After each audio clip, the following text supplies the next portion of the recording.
Guys, Yeah, thank you so much for being on the show. Eh?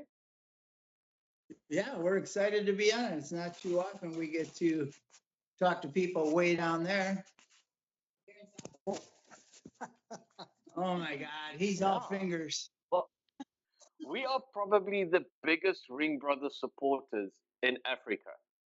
Uh, Is that to put about it that way, three? we've actually no. Trust me, thanks to what we've done, you guys have thousands of people loving you. Ring Brothers has been on the cover of my magazine more than any other car producing company in the world. We love Wow.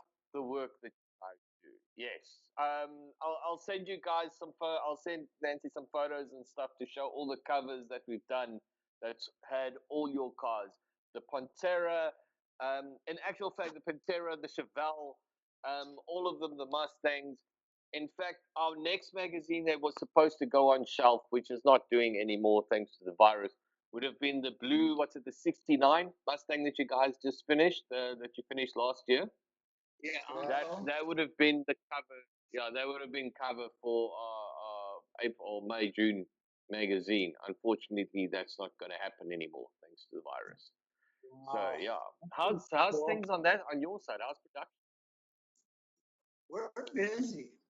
Everything's good. We're very busy. We have a lot of projects going on, actually, all from all over the world. Um, it's The COVID thing really didn't slow us down a whole lot. We're out in the middle of a cornfield in Wisconsin, so there's not a lot of people. But it's been good. We've been busy. I don't know what we'd do if we couldn't So you, work. We would drive each other crazy. so you guys have basically been practicing this what's it social distancing things your whole life. You've been getting ready for this. Yeah, that's for sure. Living where we live, there's you couldn't put 10 people together if you wanted to. So we have no problems around here.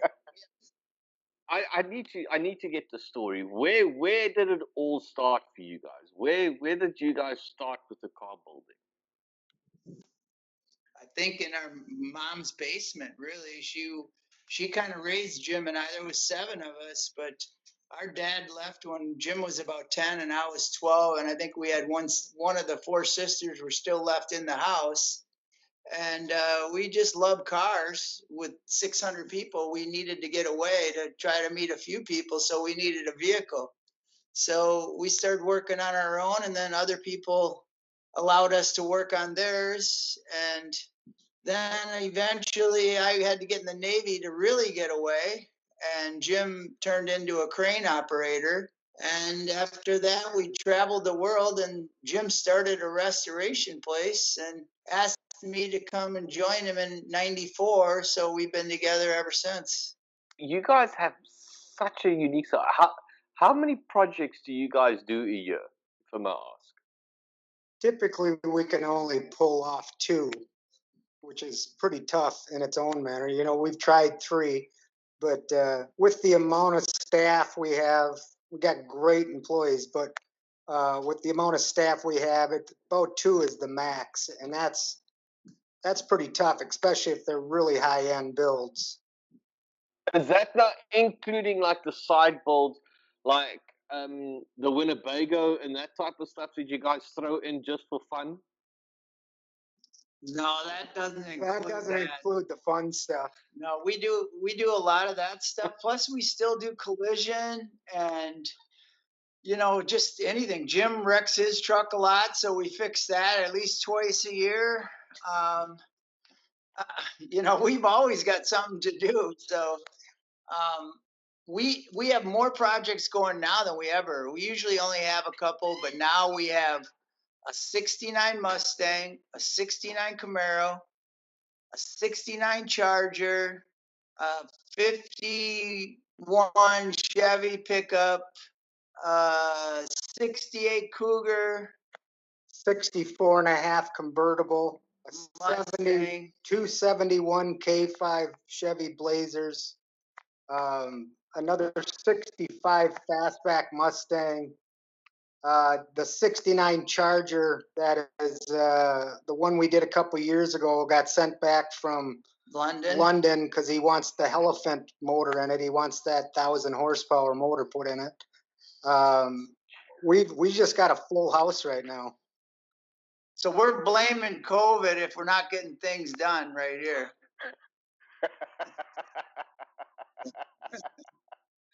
but you guys make everything. What is your process when you guys decide on taking on a build? Well, we start with renderings that are done by a guy by the name of Gary Regal. He's a designer that has always done a great job for us. You know, it gives us things to look at and consider prior to doing anything. But, you know, we try to always think a little bit outside the box, coming up with new and different ideas, which is getting to be really hard because there's some really super talented people out there that, you know, always seem to outdo you. But it's, you know, you just think for yourself, and unfortunately for you, don't look at magazines, and just try to do what you know, what comes out of you instead of worrying about what everybody else is doing. No, but that makes sense. Then you've got a clear idea, clean, fresh idea. You're not trying to duplicate anybody else's work. Yeah, I think you're right. I think there is a lot of people looking at other people's work, and you can see that. Hopefully, you don't see that in our work because we truly try to just do what comes out of us.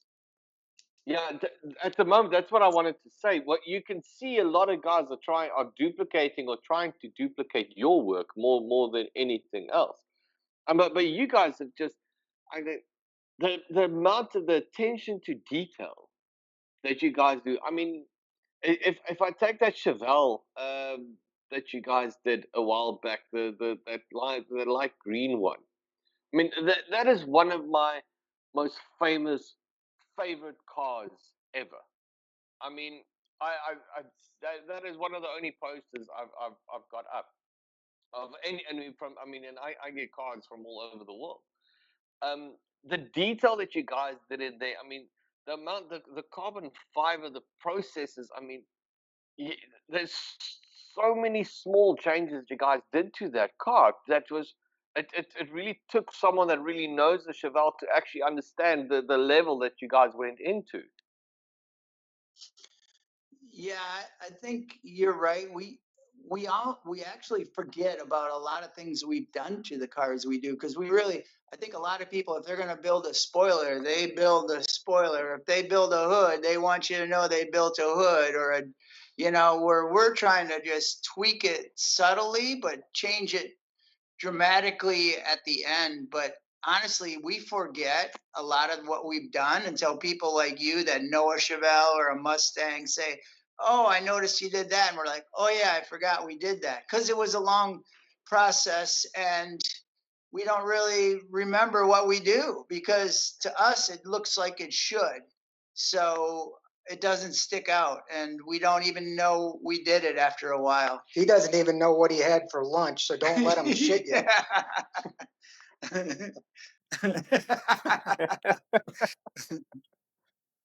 That too. Yeah. But You see them arms on him? His yeah, wife's been buying him that strengthening shampoo, and it ain't working. you guys, I mean, you guys are incorporating a lot of carbon fiber and stuff into your builds. We are. It it varies from time to time. Like last year, we built that '69 Camaro that was all carbon, the whole entire car Mm. that we had at Yes, SEMA. We it's tend to do little it's pieces. on the magazine we just did. Yes. Yeah. So we depending on the car, like wait till you see this K5 Blazer we've done. There's really no carbon on it, but it's crazy. This four-wheel drive Blazer, 1,400 horse, for the same guy we did the Chevelle for. Yeah, we did it for that same guy that owns that Chevelle. So we're Oh yeah. excited for people to do that one. A lot of machining So on this thing. so do you guys basically? So if someone approaches you and go, I want you guys to build. I mean, do they supply the body, or do you guys just wake up in the middle of the night and go, oh, I want to build this, and get the idea and sell it to a client? Or what's your process that you guys Well, go we around? It's sometimes like that. usually we get a guy in here and shake him upside down and see how much money we can get out of his pockets. And then we decide whether we want to build something that he wants us to build or not. But no, we will get a car, or he'll bring a car, or she'll bring a car, and we decide if we really want to do that car, because we're getting old now. So we there's just a few cars probably left in us, maybe 100. Yeah.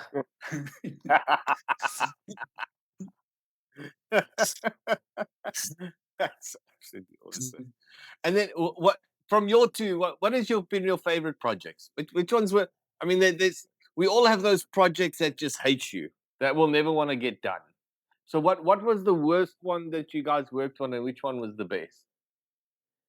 You know, they all hurt you. I don't know. You'd Yeah, have to answer probably that. the worst one was that black 67 Mustang called Kona we did years ago. It was just a nightmare for Yeah. us. Uh, A but lot, be, a lot of that because we didn't know a lot at the time, and we didn't know what engine builder to use, or what fuel injection to use, or what suspension to use, or finger pointing. Now we're lucky enough to know a lot of people in the industry. We know what works. We know what doesn't work. We do a lot of things the same inside the cars that we know work, and it's made our jobs easier. I think more of the OEM parts that we've been able to incorporate and use in these cars turn out to be better cars. I'm not against hot rod parts by any means, but it Because we build them, yeah. seems most of that stuff for the most part is made in China. And it looks like it should work. It just doesn't. So we tend to steer away from that stuff and try to stick with more of the OEM stuff. And that's what our collision that we still do help us, because we're always looking at a wrecked new car and saying, wow, that's cool. Or, you know, look at how they did that. We could incorporate that in things we do. So we're doing a lot more of that in our builds, where we incorporate from switches to latches to Like the Tesla electric brake booster, uh, just stuff like that. Last night I actually did an interview with Chris Walker. He's also on your side. He's got that rat out El Camino. It's like a 50s 57 El Camino that he's done. And we were talking about the technology change and how electric cars are coming in. And we were saying how the next step is we're going to have to start ratting or stripping Teslas. You know, that's going to be the next step, to start hot rodding some Teslas and ripping them apart and putting them into something cool more than anything else. Have you guys started thinking about electric and going that way yet?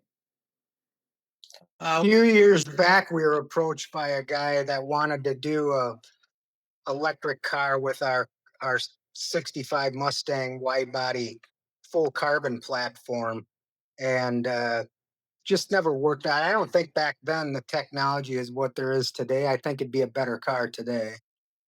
But there's a lot that we don't know about those cars, as far as, you know, you got to be safe. You know, I don't know if you've ever seen a car like that wrecked on the highway. They have a pretty big hazmat group to pick up the pieces, because I would I really don't know, but I think there's a lot of power there that could zap a guy that doesn't know what they're doing, and I'd be the lucky one to get zapped. Well, you guys had that problem with the floods a few years back, and you had all those electric cars that were blowing up from the batteries. You know, they were just all sitting in a queue in a line, just blowing up one by one, and kept going. You guys did a Cadillac, that white Cadillac, a while back. What was the inspiration behind that? I mean, you guys built a new Cadillac into that. Was that body off and then Cadillac on, or what was the process of building that thing? Because you got That everything in was there. The interior. Yeah, it had literally everything except the curtain airbags. And the curtain airbags, we were lucky enough that the owner owned a bunch of dealerships and he had a pretty good tech that he flew out. And we actually took the curtain airbags and blew them up in our dumpster to get the ohm reading so that we could cheat the computer to think that they were still in the car. That's besides the third brake light was the only thing that wasn't in that car. But we shelled out a couple cars and then moved the suspension, the cradle, the engine cradle up 18 inches because it's all about proportion, right? Where do we sit in this car visually from the outside? So there was a lot of head scratching on where does because we wanted to use all the interior out of the 16. Well, when you have a car that's 18 inches longer, at what point do you move the back tires back? Do you move the front tires ahead, or do you move them both? How proportionally do you sit in that 48? So that was a lot of head scratching that went on which part of the car do we move. And being that a direct injected motor, we really didn't want to mess enough the fuel system. So the way we moved the front wheels forward is we left the engine in the stock location on the ATSV, and then we grafted another cradle, the exact same cradle in front of the original cradle, and then hung all the suspension off the front cradle, left the motor in the rear cradle, which allowed us to use the full fuel system untouched, uncut. Um, it actually worked out pretty slick. It sounds easy now, but there was a lot of head scratching. And then you have to, after you move the cradle Yeah. forward, you have to move the strut towers forward. So you have to build all the structure, that much farther ahead and build strut towers. And at that point, then the computer and all the wiring had to go, instead of being in front of the strut towers, it had to all go behind the strut towers because we stretched it that far. So it was a lot of head scratching. Well, even the headlights, those ATSVs headlights, they turn with the car. So they actually move. So we had to make sure the computer. So we literally took those square headlights and gutted them and machined round headlights and put all that technology into a round headlight. And they actually worked. They turned with the car too. It was a lot of little details that nobody will ever know that we put all that in there. You should have saw the inside of those headlights. That to me was probably the biggest feat on the car. That that absolutely blows my mind. The fact that you guys went to that amount of detail, like you said, I mean, that car was at SEMA and stuff, but no one would actually know that you guys even built that function into it. Is that No. just you? You guys wanted it done, and that's the way you go. Well, the owner was awesome and he knew what he wanted and it was really nice to have an owner like that. Wes Rydell, if anybody gets the opportunity to build a car for him, they don't get any better. He's a prince of a man. You guys built the javelin that 1,500. I get you guys love horsepower. I mean, Who doesn't? Yeah. exactly. The- Um, I saw. I think you guys were on Jay Leno's show or something. Did you guys move the front section of the front suspension forward or by a few inches or something? Because you said the lines weren't right. 6 inches. Because if you look at a javelin, the nose is really long, like on a Dodge Charger. The nose is super long. So that's the thing that hit. I think anybody that looks at a javelin, a 71, 72, 3, 4 javelin, I think it hits them that the nose is kind of ugly and it kind of ruined that whole car. But by moving that wheelbase ahead 6 inches, but when we did that, it's the wheel arch goes with it, and. But that's when we started to do the machining.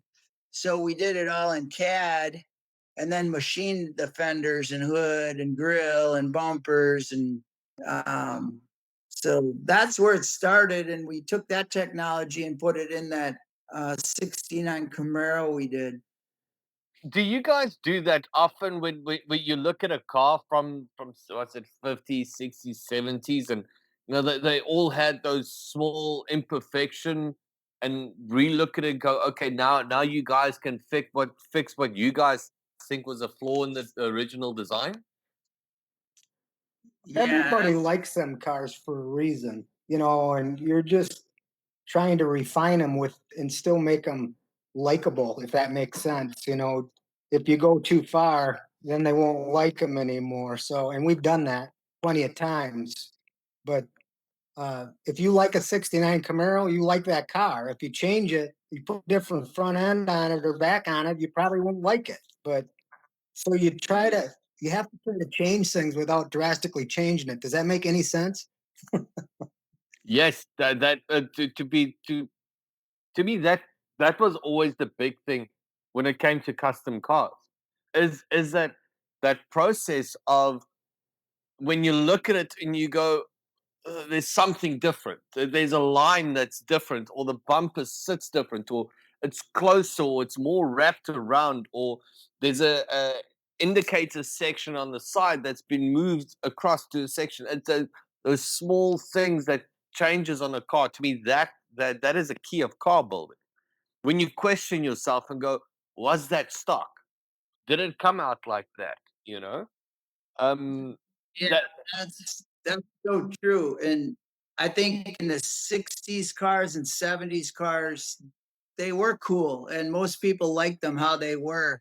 I think it was easier to take an old car that were ugly and cut them up and make them cool. But to take a car that's already cool and to cut up, you better be careful because you see it a lot where people change a grill or a dash or a tail light. We've done it. And they should have left the original in there. It yeah. just looked better.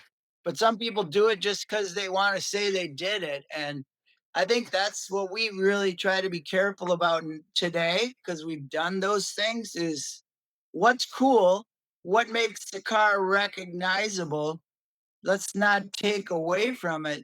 But like that 69 Camaro we did, the only thing that wasn't that was usable on a stock 69 Camaro was the side glass. Other than that, nothing. But yet, it still looked like a 69 Camaro, even though it was 5 inches wider in the rear, 3 inches wider in the front. The wheelbase moved ahead an inch and a half. But everybody that saw that car said that's a 69 Camaro, even though there was nothing left. Man. What is the project getting ready for SEMA this year? That would be Any that K5 Blazer. is it The this real, K5 Blade? Yeah, that one we're doing for the guy that owns the Chevelle. the one Chevelle you like. Yeah, it's Yeah. crazy.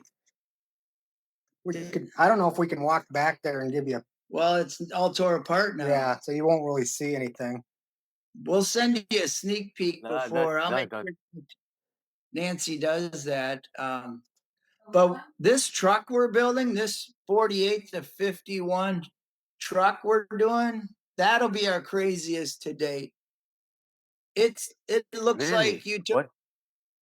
you look like you took a Formula One car and a 51 Chevy truck and got Put it in a blender. we're Can't excited wait to about this. see. So open wheel, 1700 horse twin turbo. It's gonna be fun. I can't wait. I can't wait to see that. Your Winnebago that you guys built. I love that thing. I actually had a 71 Winnebago in Africa. Can you believe it? Winnebago in South Africa. And I sold it, and 4 months later, the photos came out of yours. Now mine was the long. The one that I had was longer, and I Yeah. kicked myself I kicked myself when I saw yours. Ours was just fun to drink in. You didn't want to sleep in it. But if you did enough drinking, you were sleeping at any rate. Yeah, that's right.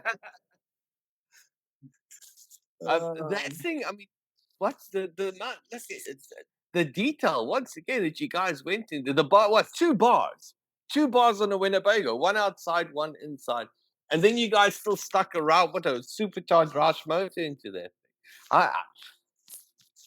thing. Where did that thought come from?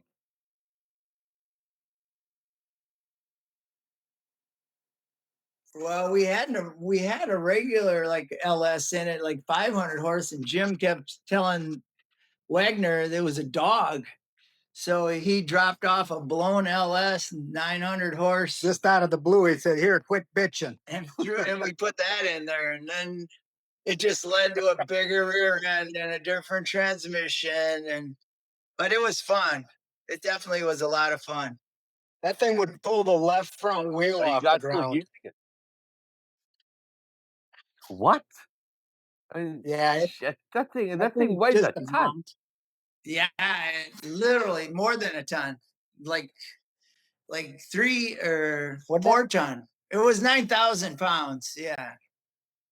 It was just crazy though. But no, man, come on! It's the only Winnebago in the world that can do a burnout. I mean, that alone was, cool factor Yeah, was like up here. fun to pull up to a stop sign, and most of the time people were like embarrassed. They really wanted to look and see who the goofball was driving that POS, but you just take off and you just left them in the dust, and then they just smiled.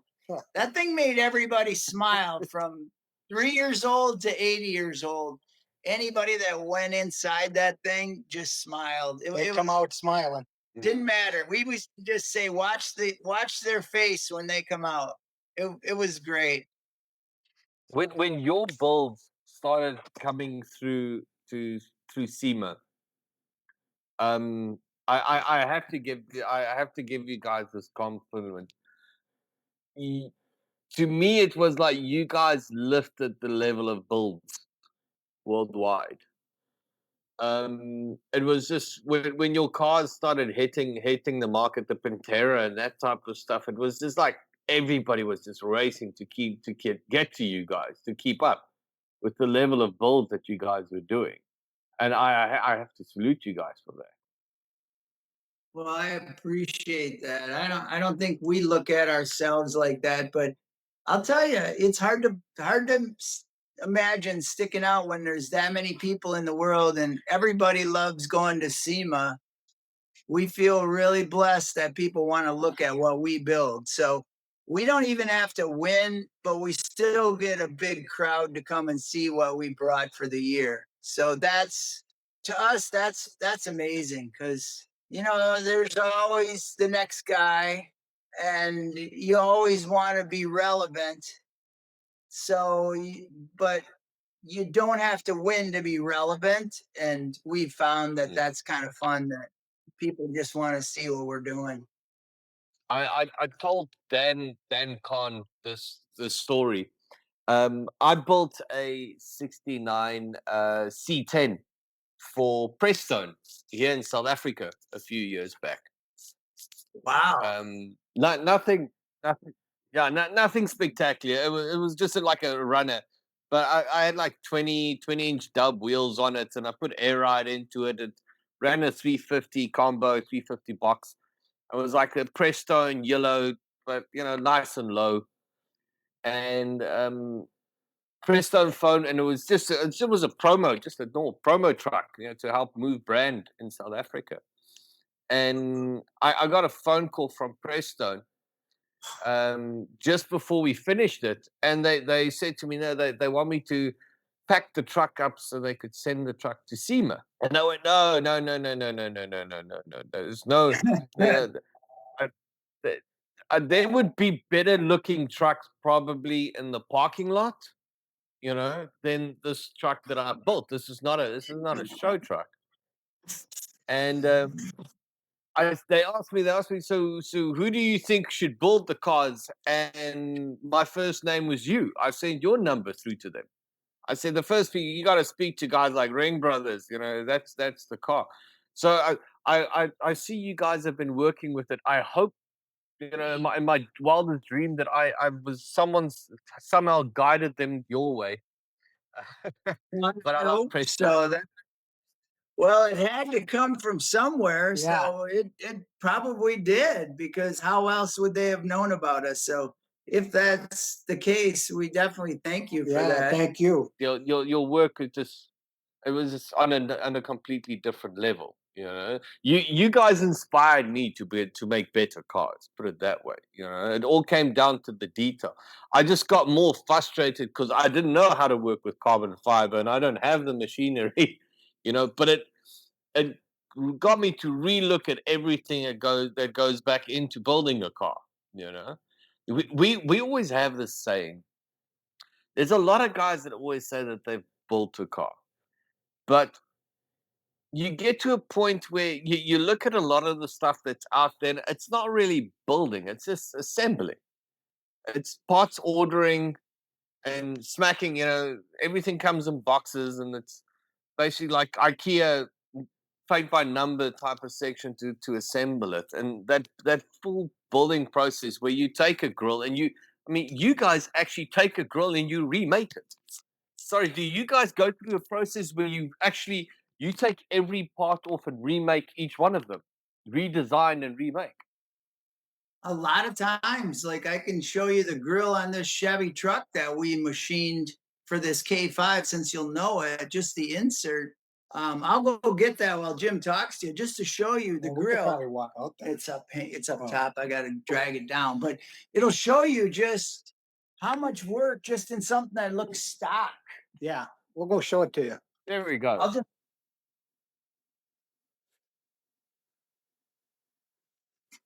this foot over the chair. So this is the grill for that crazy blazer. It's 100% machined. It's probably really hard to see, but now that's just the centerpiece of the grill. There's the big surround that goes around it that'll go, out here. But all that's machined. That's 100% aluminum, all machined. But yet it looks stock. And it makes you wonder why we did all that, just to make it look stock. But the holes are 7.25 inch because we're putting those new Jeep headlights in it. So the 7-inch hole wouldn't work. So plus it's got a floating bar up here instead of the grill going all the way up. Yeah, did you notice there's a gap here? Most of them, the grill goes all the way up, but just a little detail that kind of skips it. But yeah, we machined everything in this truck. I mean, so this is just one part of a huge field for us. That is insane. Like in the grill, I'll grab another That part. is absolutely insane. This goes in the hood.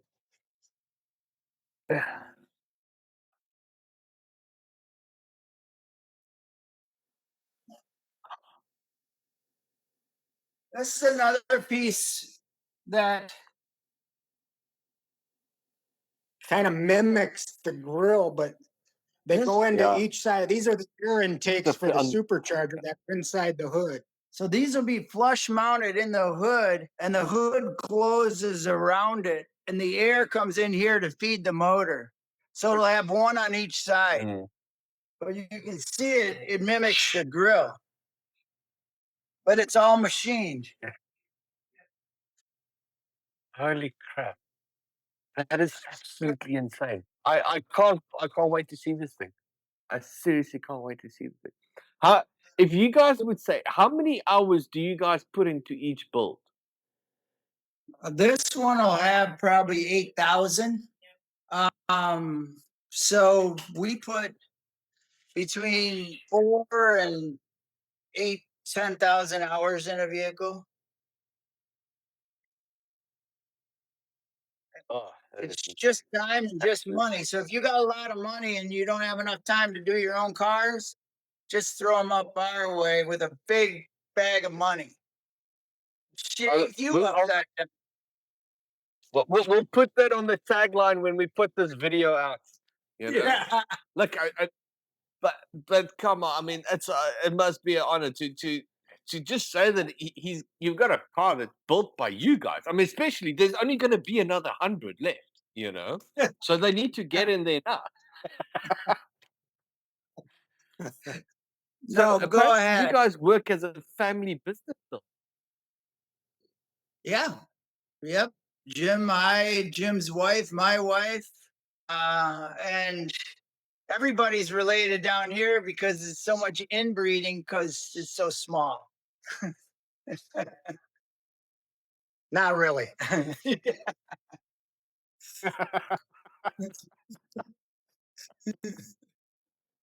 It's funny. It's funny. Look, my dream is I have to I wonder I have to come see your shop. I really do. I would love to come see the shop and come drink a beer with you guys and do burnouts and something, anything. You can do burnouts and whatever you want. We'd love to have you. Well, you'll probably be disappointed in the shop, but not in the beer drinking or the burnouts. How's that? But we want to thank you for bringing. We want to thank you for bringing South Africa, the Ringbrothers to South Africa, and what you've done down there to bring us to all 20 of our fans. You said something like that. You guys have a nice following on this side, definitely. So yeah, thank you so much. Guys, thank you. I mean, you guys have inspired just so many people. Really, you have your builds, what you guys do, how you do it. So yeah, we just thank you for everything that you guys do. Guys, you have a great day. Thank you so much for talking to us. No worries, Joe. Thank you. Thanks, Joe. Take care. Thanks, man. Cheers. Bye.